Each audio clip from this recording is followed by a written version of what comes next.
بسم اللہ الرحمن الرحیم ایاک نعبد و ایاک نستعین۔ میرے پاکستانیوں، آج میں پولیس تھانے گیا اپنی انویسٹیگیشن کے لیے، اپنی سٹیٹمنٹ ریکارڈ کرنے کے لیے۔ تو میرے لیے تو اب ایسے ہے کہ عدالتیں میرا آفس بن گئی ہیں، ہر روز میں آفس جاتا ہوں جس طرح، اور یہ انویسٹیگیشن پولیس کے بار بار پولیس اور جی آئی ٹیز کی انویسٹیگیشن میں بھی جاتا ہوں۔ میں صرف اپنی قوم کو آج یہ بتانا چاہتا ہوں کہ مجھے اس دوران میں اللہ کا شکر ادا کرتا ہوں کہ یہ جو میں 14 مہینے سے گزرا ہوں، میں نے 27 سال پہلے تحریک انصاف شروع تو کی تھی کہ اس ملک میں سب سے بڑا مسئلہ یہ ہے کہ انصاف نہیں ہے۔ مطلب انصاف کا مطلب یہ، انصاف اب یاد رکھیں ہمیشہ کمزور کو چاہیے ہوتا ہے، طاقتور اپنے آپ کو قانون سے اوپر رکھتا ہے۔ امریکہ اپنے آپ کو انٹرنیشنل کرمنل کورٹ کا حصہ نہیں بنانا چاہتا کیونکہ وہ طاقتور ہے، لیکن کمزور ملک اس کا حصہ بننا چاہتے ہیں کیونکہ ان کو طاقتور سے تحفظ چاہیے۔ جنگل کے اندر کمزور کو کوئی تحفظ نہیں ملتا، جو طاقتور ہوتا ہے بس اس کا راج ہے۔ تو انسانی معاشروں کے اندر، جس طرح میں آپ کو بار بار یہ چاہتا ہوں آپ کے ذہنوں میں چلا جائے کہ اللہ کے سارے پیغمبروں کا اصل مشن ہی انصاف تھا۔ اور پھر سے بتا دوں، انصاف آزاد کرتا ہے انسانوں کو، کیونکہ ان کے حقوق طاقتور سے اس کی جب تحفظ دیتا ہے تو انسان آزاد ہو جاتے ہیں، اور آزاد انسان کی پرواز اوپر جاتی ہے۔ ایک انصاف کے معاشرے میں امن ہوتا ہے، اور امن، انصاف اور آزاد معاشرے خوشحال ہوتے ہیں۔ جو آج آپ سارے دنیا کے معاشرے دیکھ لیں، یہ جو بھی مغرب، یورپ وغیرہ، یہ جو بھی خوشحالی ہے وہاں یہ ساری چیزیں ہیں، انصاف ہے، آزاد ہیں، امن ہے، خوشحال ہے۔ ہمارا مسئلہ یہ ہے کہ انصاف نہیں ہے، تو یہ میری سٹرگل چلی تھی۔ تو ان 14 مہینے میں مجھے صحیح طرح اندازہ ہوا ہے کہ یہاں تو بیچارہ کمزور پس جاتا ہے، یہاں تو جو ہمارا انصاف کا نظام ہے اس بیچارہ اس کو تو وہ بالکل نہتا ہے، اس کو معاشرہ بالکل اس کی حفاظت نہیں کرتا۔ میں اپنی پارٹی کو بھی کہتا ہوں کہ جو اب ہمارے سے گزر رہی ہے، ہمارے گھروں میں گھس کے، رشتہ داروں کے بچوں کو اٹھا کے لے جاتے ہیں، عورتوں کو تنگ بدتمیزی کرتے ہیں، کہیں کی جگہ عورتیں بھی اٹھائی ہیں، ان سے بدتمیزی کی ہے، سیف لوٹ لیے ہیں، گھر لوٹ لیے ہیں، گھر توڑ دیے ہیں، بزنسز بند کر دیے ہیں۔ تو یہ جو ہمارے سے ہو رہا ہے یہ سارے کمزور طبقے سے ہوتا ہے پاکستان میں، جب وہ طاقتور کے سامنے اس کا ٹاکرا ہوتا ہے۔ آج اندرون سندھ آپ چلے جائیں تو جو وہاں لوگوں کا کمزور طبقے کا حال ہے، میں آپ کو یقین دلاتا ہوں کہ انسانی معاشرے میں ایسے لوگوں کو کوئی نہیں رکھ سکتا۔ یعنی ہوتا کیا ہے کہ وہ ان کے خلاف جرم بھی ہوتا ہے، ظلم بھی ہوتا ہے، اور انہی کو پھر ان کے اوپر سزا بھی مل جاتی ہے۔ یہ ہر جگہ ہے، یہ ہمارا بدقسمتی سے پختونخوا میں تھوڑا سا کم ہے، لیکن جس طرح آپ نیچے جاتے جائیں، پنجاب، پھر صدرن پنجاب، پھر سندھ، وہاں تو کوئی کمزور کی کوئی سننے والا نہیں ہے۔ تو ہمارے لیے میرا جو آج عزم ہے وہ اور سٹرونگ ہوا ہے، اور مضبوط ہوا ہے کہ یہ ایک جہاد ہے انصاف کی۔ کیوں اللہ کے پیغمبروں نے سب نے انصاف کے اوپر بات کی تھی؟ کیونکہ یہ انسانوں کو آزاد کرتا ہے۔ ہمارے لوگ غلام ہیں، حقیقی آزادی اس لیے ہے۔ تو میں اب تفتیش پہ آتا ہوں۔ تفتیش کیا تھی جی؟ کہ 9 مئی کو بہت بڑی سازش ہوئی، اور آپ مجھے پوچھ رہے ہیں کہ آپ سازش کا حصہ تھے۔ میں نے ان کو کہا سازش ہوئی، اس میں کوئی شک نہیں، وہ سازش تھی، لیکن سازش سے فائدہ کس کو ہوا اور نقصان کس کو ہوا؟ اگر سازش سے ہمیں فائدہ ہوتا تو تبھی آپ کہتے نا کہ ہم نے سازش کی ہے۔ اگر سازش کی وجہ سے 10,000 لوگ ہمارے جیلوں میں ہیں، سینئر لیڈرشپ جیلوں میں ہیں، اب میرے 200 پہ کیس پہنچنے لگے ہیں، ہمارے گھر توڑے جا رہے ہیں، بزنسز بند کی جا رہی ہیں، وہ جیلوں میں سے صرف وہ چھوٹتے ہیں جو کہیں جی کہ میں آج تحریک انصاف چھوڑا ہوں، اب وہ نکل سکتا ہے، اور پھر سب کچھ معاف ہو جاتا ہے، سارے اس کے کیس ڈراپ ہو جاتے ہیں۔ تو سوال میرا یہ ہے کہ فائدہ کس کو ہوا؟ فائدہ ہوا یہ جو سارے منی لانڈررز، یہ 30 سال سے جو ملک کو لوٹ رہے ہیں، جن کے پیسے باہر پڑے ہیں، جو کہ اربوں کھربوں پتی بن گئے ہیں جبکہ ملک مقروض ہو گیا ہے، یہ سارے جو آج اوپر بیٹھے ہوئے ہیں ان کو فائدہ ہوا ہے. اور ان کو فائدہ کس نے کروایا؟ ملک کی اسٹیبلشمنٹ نے. اور انہوں نے کامیابی سے اسٹیبلشمنٹ کو استعمال کیا، اور انہوں نے اس اسٹیبلشمنٹ کو ان کے ساتھ مل کے سازش کی. یہ سازش کبھی نہ ہوتی جب یہ دونوں مل کے نہ کرتے. اور بہت بڑی سازش ہمارے سے نہیں ہوئی، پاکستان سے ہوئی ہے. اب میں آپ کو بتاؤں سازش ہوئی کیسے. سپریم کورٹ کا فیصلہ آ گیا ہے کہ عمران خان کو غیر قانونی اور غیر آئینی طور پہ اٹھایا گیا، اغوا کیا گیا ہائی کورٹ کے اندر سے. یہ میں نے سازش کر کے اٹھایا تھا اپنے آپ کو. میں نے تو نکلنے سے پہلے صبح کو جب مجھے اندازہ ہوا کہ یہ مجھے پکڑیں گے، حالانکہ میرے اوپر کوئی کیس نہیں تھا، میں سب پہ بیل میں تھا، جب مجھے پتہ چلا تو میں نے پہلے کہا کہ وارنٹ دکھاؤ اور مجھے پکڑ لو. تو کیا ضرورت پڑی تھی کہ ڈنڈے مار کے، چیزیں توڑ کے، شیشے توڑ کے، وہ بیچارہ رجسٹری آفس کے سٹاف کو مارا، وکیلوں کو مارا، میرے گارڈز کو بیچارے ان کو مارا. کیا ضرورت پڑی تھی؟ کیا کہ میں دہشت گرد تھا؟ تو جان کے یہ دنیا میں دکھانے کے لیے ویژلز یہ جو گئے ہیں کہ جس طرح مجھے وہاں سے پکڑ کے لے کے گئے ہیں. اور اس کے بعد پہلے سے ہی تیاری تھی کہ جو بھی رد عمل آئے گا وہ پہلے سے تیار بیٹھے تھے کہ انہوں نے یہ بلڈنگ چلانی ہے. اور میں انشاءاللہ جس دن انڈیپینڈنٹ انویسٹیگیشن ہوئی میں ثابت کروں گا. عسکری ٹاورز کا ایک گواہ ہے، اور کوئی پتہ نہیں وہ ویگو ڈالا وہاں پہنچ جائے اور اس کو اٹھا کے لے جائے. اس کی پوری ریکارڈنگ ہے کہ وہاں کیا ہوا تھا. وہ کوئی تحریک انصاف نہیں تھی جب عسکری ٹاور چلایا گیا.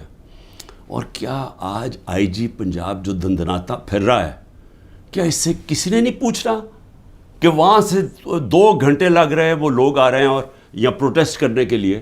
کسی نے نہیں پوچھنا اس سے کہ جناب آپ کی پولیس کدھر تھی؟ ساری جگہ تو ٹیئر گیسنگ کر رہے تھے، ساری جگہ تو کھڑی تھی، ادھر کیوں نہیں گئی؟ اور کدھر گیا وہ سی سی ٹی وی کیمرہ؟ کیوں نہیں اس کی فوٹیج آئی سب کے سامنے؟ کیوں نہیں انڈیپینڈنٹ انکوائری ہوئی؟ کور کمانڈر گھر کی سازش تھی، اور انشاءاللہ یہ سازش آئے گی سامنے جب ہمارا موقف سنا جائے گا. میں نے انکوائری والوں کو بھی کہا جج دونوں طرف سن کے فیصلے کرتا ہے، ون سائیڈڈ فیصلے نہیں کرتا کہ ایک جج جوری ایکسیکیوشنر جناب آپ ہی فیصلہ کر لیں کہ جی یہی انہوں نے کیا اور ان کو پکڑ کے مارنا شروع کر دو، پکڑ کے لو اور ملٹری کورٹس بنا دو تاکہ کچھ چیز نکلے ہی نہ، جیسے مرضی سزا دے دو. تو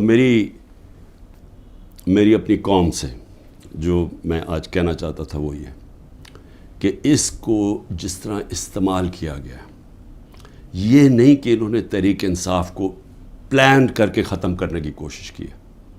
یہ ہماری ڈیموکریسی ختم کر رہے ہیں. مجھے جو آج سوالوں سے چیز سامنے آئی وہ کیا تھی؟ مجھے کہتے جی آپ کے لوگ کیوں گئے وہاں، کنٹونمنٹ میں کیوں گئے، تو فلانی جگہ کیوں گئے، آپ نے پہلے سے تیار کیا ہوا تھا. میں نے ان سے پوچھا کہ جب مجھے کمانڈو ایکشن سے اٹھایا جا رہا ہے وہاں، تو کدھر جانا تھا لوگوں نے پروٹیسٹ کرنے؟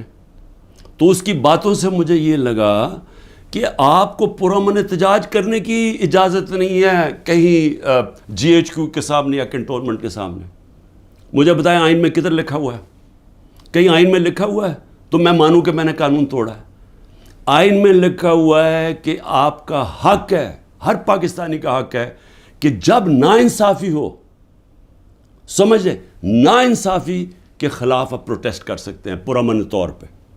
یہ آپ کا آئین کا حصہ ہے. اور ناانصافی ہوئی تھی، سپریم کورٹ نے کہا کہ ناانصافی ہوئی ہے. سپریم کورٹ نے اپنے فیصلے میں کہا ہے کہ غیر آئینی اور غیر قانونی طور پہ عمران خان کو اٹھایا گیا. اور پھر جس طرح ذلیل کر کے مجھے اٹھایا گیا، تو کیا یہ بھیڑ بکریاں تھیں؟ یہ تحریک انصاف کے جو لوگ تھے وہ بھیڑ بکریاں تھیں، چپ کر کے بیٹھ جاتی؟ کیا انہوں نے غلط کیا تھا کہ اگر وہ پرامن احتجاج کے لیے نکلے تھے؟ جی وہ جو جیو فینسنگ میں وہاں بھی پہنچ گیا نا، وہ بھی ساروں کو جیلوں میں ڈال دیا. اس کا مطلب آپ یہ کہہ رہے ہیں کہ آپ ساری جگہ احتجاج اگر کر سکتے تو کریں، لیکن کہیں بھی کنٹونمنٹ کے اندر جی ایچ کیو آپ اس کے سامنے احتجاج نہیں کر سکتے.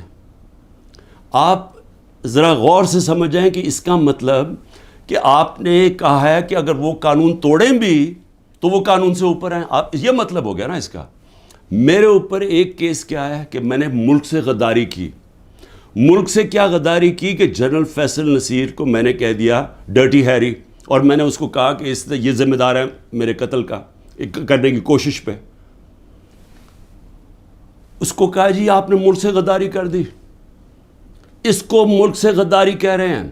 سو اس کا مطلب یہ کہ یا تو وہ جنرل فیصل نصیر قانون سے اوپر ہے, یا آپ نے اس کو لائسنس دیا ہوا ہے کہ وہ کسی کو قتل کر دے, یا تو یہ ہے مطلب. اور یا یہ کہ ہماری جرت کیسے پڑی, کہ ہم کوئی کمی ہے اس ملک میں, کیا ہماری کوئی حیثیت ہی نہیں ہے کہ میں اپنی ایف آئی آر نہیں کٹوا سکتا جو میرا ملک کا قانون مجھے حق دیتا ہے. بھئی مجھے سے وہ پہلی جے آئی ٹی میں پوچھتے جی خان صاحب آپ کے پاس پروف کون سے تھے کہ یہ فیصل نصیر نے کروایا. میں نے کہا آپ نے جو کوئٹہ میں 4 گھنٹے جو وہ قتل ہوا ہے وکیل, اس کے اوپر تفتیش کی تھی, کوئی ثبوت ملے تھے جب میرے اوپر 302 کا قتل کا پرچہ ڈال دیا؟ کیا جب ضلع شاہ جب مرا تھا تو 3 دن میرے اوپر 302 جب قتل کا پرچہ لگایا تھا, آپ نے تفتیش کی تھی؟ تو جب ایف آئی آر کا مطلب ہوتا ہے فرسٹ انویسٹیگیٹنگ رپورٹ, تو جب وہ تفتیش ہوگی تو پتہ چلے گا نا. تو میرا سوال یہ ہے کہ برطانیہ میں جو سب سے مقدس جگہ ہے وہ ہے prime minister house, 10 Downing Street. ہر دوسرے دن وہاں احتجاج ہوتا ہے, پرامن احتجاج ہوتا ہے. کبھی کسی نے اس کے اوپر روکا ہے؟ تو مجھے یہ بتائیں کہ جب رینجرز کو دیکھ رہے ہیں مجھے اٹھا رہے اور کمانڈوز, تو کیا لوگوں نے کدھر جانا تھا؟ احتجاج ہی کرنا تھا نا. سوال یہ کیوں نہیں پوچھتے کہ وہ لوگ جو 25 لوگوں کو گولیاں سے مارا گیا, وہ لوگ جن کی نوجوانوں کی ٹانگیں چلیں گی, 3 لوگوں کی ٹانگیں کٹی, جو بستر پہ ہے, جو کمر پہ گولی لگی پیرالائز ہو گیا, وہ کیا پاکستانی نہیں تھے؟ ان کا کوئی حقوق نہیں ہے, ان کا کوئی نام ہی نہیں لے رہا کہ جی کور کمانڈر ہاؤس جلایا. ہم سب اس کے ہم مذمت کرتے ہیں. میں نے اپنی ججمنٹ میں لکھا ہوا ہے چیف جسٹس نے کہ عمران خان کو جب پہلی دفعہ جب میں عدالت میں پہلی دفعہ مجھے پتہ چلا کہ ہوا کیا ہے, میں نے اسی وقت مذمت کی. اور میں نے کہا 27 سال میں نے ہمیشہ اپنی پارٹی کو کہا ہے کہ آپ نے قانون کے بیچ میں رہنا ہے. میں نے کبھی اس ملک کا قانون نہیں توڑا. اور میں آج پھر کہتا ہوں کہ یہ جو کیا جا رہا ہے, یہ جو انکوزیشن ہے, یہ انصاف نہیں ہو رہا, ون سائیڈڈ ہے. کہ فیصلہ کر لیا کہ جناب آپ نے تحریک انصاف کو ختم کرنا ہے, تو ساری پارٹی کو کتنے لوگ تھے جو یہ جو جدھر جو گھر جلیا, بلڈنگ جلی ہیں, کتنے ہوں گے؟ 100 150 200 300 400 1000 ہوگا. تو 10,000 لوگوں کو کس طرح اندر ڈال دے, اور پھر ان کو موقع دیں کہ وہ بتائیں تو صحیح کہ ان کی سائڈ کیا تھی. دوسرا کام جی 164 کے بیان لیے جا رہے ہیں. جو جیلوں کے اندر لوگ ہیں جو خاص طور پہ جن کو انہوں نے سمجھا جی جیو فینسنگ میں آ گئے, ان سے بیان کیا لیا جا رہا ہے؟ میرے سینئر لیڈرشپ جو جیلوں میں ہے کہ جی 164 کا بیان دیں کہ عمران خان نے ہمیں حکم دیا تھا کہ وہاں جا کے گھر جلاؤ. یہ عمران خان کا حکم ہے, یہ ان سے بیان لے رہے ہیں. پہلے تو قانون کے اندر یہ سمجھ جائیں کہ جو وعدہ معاف گواہ ہوتا ہے اس کو گرگٹ کہتے ہیں قانون میں. گرگٹ کا مطلب کہ وہ رنگ بدلتا ہے, وہ جدھر ہوتا ہے جس کے ساتھ ہوتا ہے اسی طرح کا بن جاتا ہے, اس کی کوئی اہمیت نہیں ہوتی. 2 مہینے سے کوشش کر رہے ہیں. اعظم خان کو ادھر پکڑا ہوا ہے, سینئر پاکستان کا سینئر بیوروکریٹ, اس کو اغوا کیا ہوا ہے. اس سے پوچھ رہے ہیں کہ عمران خان کے خلاف کوئی بیان دو, کوئی 164 کا وعدہ معاف گواہ, اور لوگوں کے اوپر پریشر ڈال رہے ہیں جس کو پکڑا ہوا کہ جی اس کے خلاف بیان دو. میری جو بھی یہ لوگ لگے ہوئے کر رہے ہیں, میں صرف ان کو ایک پیغام دینا چاہتا ہوں کہ اس ملک کا سوچیں, اس کو تباہ نہ کریں. یہ جو آپ کرنے جا رہے ہیں کہ سب سے بڑی پارٹی جو اکثریت پبلک جس کے ساتھ کھڑی ہے, اور اکثریت کا مطلب 70-80% پبلک آج جس کے ساتھ کھڑی ہے, اس کو عمران خان کو ختم کرتے کرتے ملک کی جمہوریت, ملک کی آزادی, ملک کی ادارے, ملک کا آئین, اس سب کو آپ ختم کرتے جا رہے ہیں. اور اس سے قومیں بچتی نہیں ہیں, خاص طور پہ جو اخلاقیات ختم کر رہے ہیں. ساری morality ختم ہو گئی ہے. کیئر ٹیکر گورنمنٹ پہ وہ بیٹھے ہوئے ہیں, وہ ٹی وی پروگرام پہ کہہ رہے ہیں, ٹی وی پروگرام کی شرم بھی نہیں آ رہی کہ کیئر ٹیکر کا مطلب ہوتا ہے غیر جانبدار, نیوٹرل. وہ کہہ رہے ہیں جی ہم نے بانٹا تھا کہ اس کو اتنے نمائندے اے این پی کے آئیں گے, اتنے جے یو آئی کے آئیں گے اور اتنے فلانے کے آئیں گے. تو یہ تو یعنی اگر ہماری, مجھے افسوس ہے عدالتوں میں بڑا پریشر ہے, لیکن اسی کے اوپر سو موٹر ایکشن لیں کہ کیسے کیئر ٹیکر گورنمنٹ ہو سکتی ہے جو کہ تینوں پارٹیز کی بن گئی ہے. ہم اپنی گورنمنٹ گرا رہے ہیں, آئین کے مطابق کیئر ٹیکر آنا ہے, یہ آ کے بیٹھ گئے اور ہر قسم کی کرپشن ہو رہی ہے. آج کوئی فکر نہیں پڑی نیب کو کہ کرپشن کدھر ہو رہی ہے, کوئی ایف آئی او کو فکر نہیں ہے. ملک کھلے عام کرپشن ہو رہی ہے آج, اور صرف لگے ہوئے ہیں کہ جی کسی طرح اس پارٹی کو ختم کریں.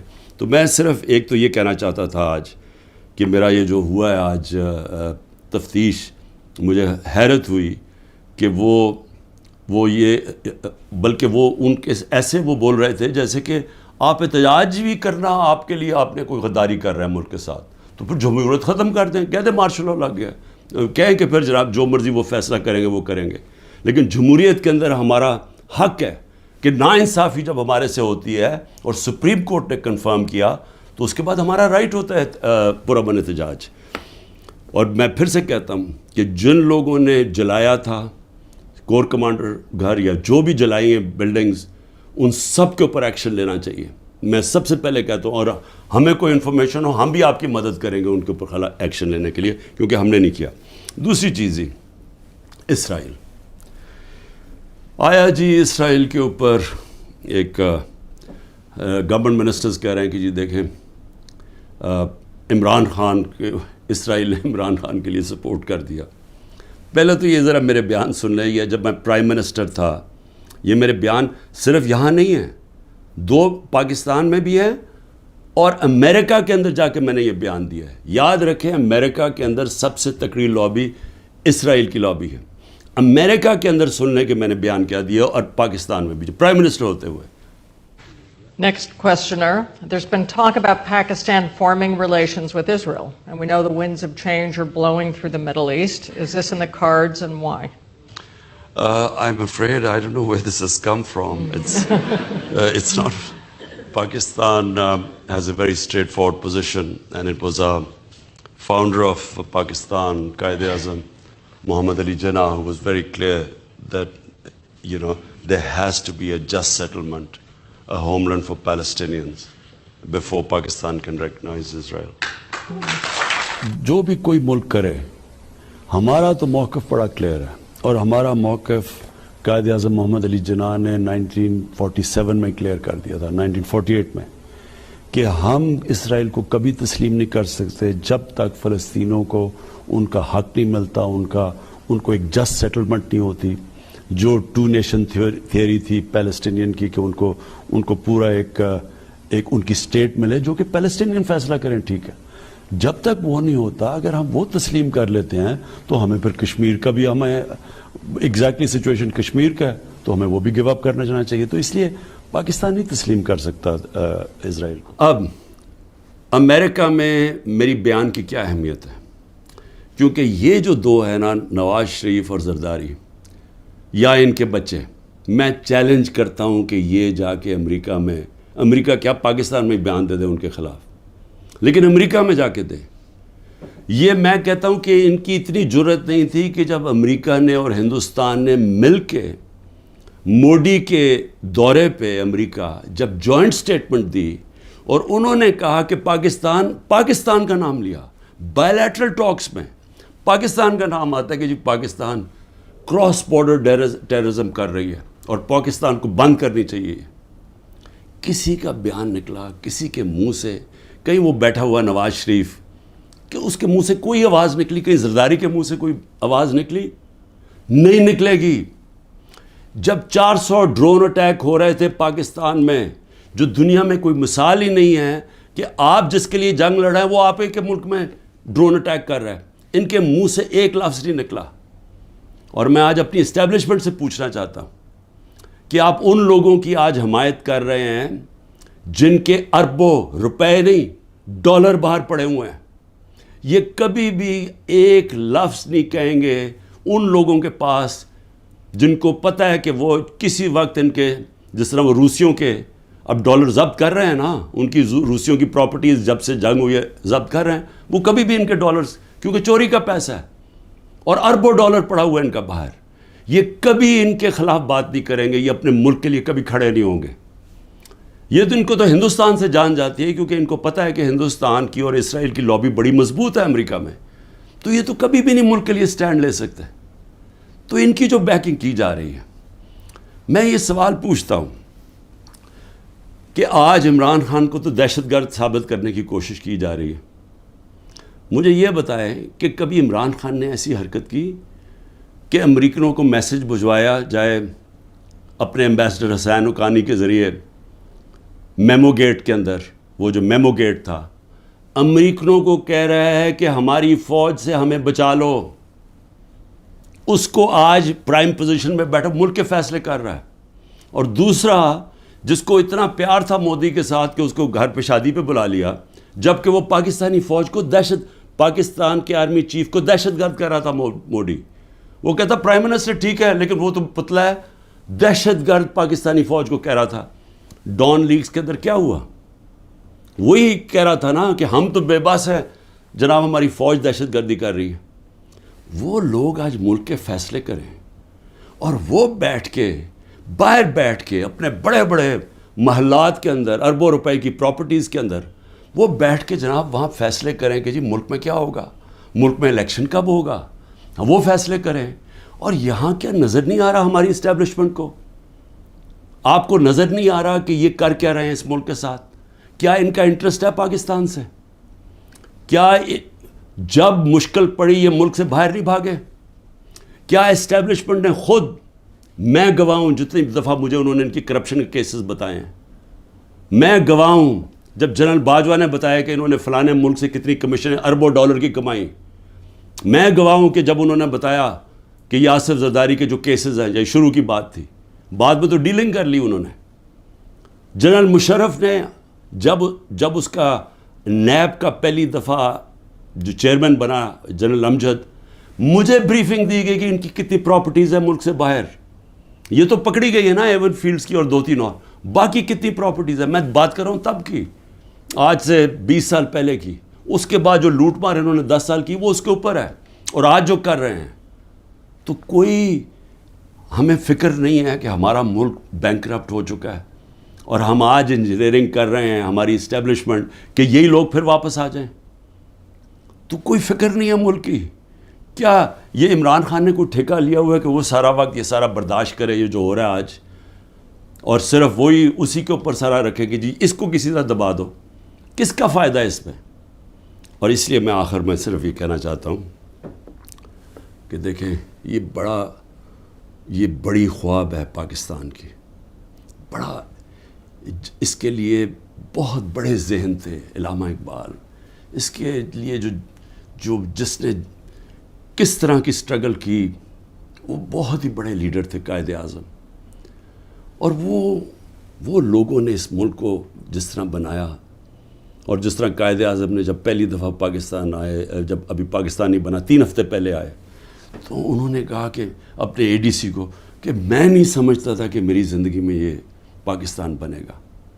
یہ وہ ملک تھا، اور ہم نے اپنی آنکھوں سے ہمارے بڑوں کو سنا، کیونکہ ہم تو پاکستان میں پیدا ہوئے تھے. سارے ہمارے بڑے کہتے تو کتنے خوش قسمت ہو، آزاد ملک میں پیدا ہوئے. اور یہ ہمیں بدترین غلامی کی طرف جو لے کے جایا جا رہا ہے، نہ کوئی انسانیت رہے گی، نہ کوئی حقوق ہے، جو مرضی چاہے کریں، کوئی قانون توڑیں، چوروں کو اوپر بٹھا دو. جو فورن پالیسی ایسی ہے کہ ہم ساری دنیا میں ذلیل ہو رہے ہیں آج، جن سے اتنی محنت کی کہ جی ہم امریکہ کو خوش کر رہے ہیں، وہ جا کے انہوں نے ذلیل کر دیا. ساتھ والا ہمسایہ اوپر جا رہا ہے، وہ کہتا ہے ان کی فکر ہی نہ کرو، یہ اپنے بوجھ میں ہی اب گرنے لگا ملک. اور اس وقت انہی لوگوں کو جو 30 سال سے اس ملک کی خون چوس رہے تھے، آج ان کو آپ پھر تیاری کرا رہے ہیں اوپر بٹھانے کے لیے. میں ابھی بھی کہہ رہا ہوں کہ یہ جو ملک ہے، یہ 27ویں رمضان کو بنا تھا. یہ بڑی خواب کا نام ہے، اور ہم سب کو، ساروں کو، میں سب کو کہہ رہا ہوں کہ ہمیں اس کے لیے جد و جہد کرنی پڑے گی. اور میں انشاءاللہ پھر سے میں ریپیٹ کرتا ہوں، میں بار بار کہتا ہوں، جو بھی ہو جائے میں بھی ہر قربانی کے لیے تیار ہوں اس ملک کی آزادی کے لیے، اور میں آپ سب کو کہہ رہا ہوں کہ آپ کو تیار ہونا پڑے گا قربانی کے لیے، کیونکہ آزادی گھر میں بیٹھ کے نہیں ملتی، زنجیریں گرتی نہیں ہیں، توڑنی پڑتی ہیں، جد و جہد کرنی پڑتی ہے۔ پاکستان زندہ باد۔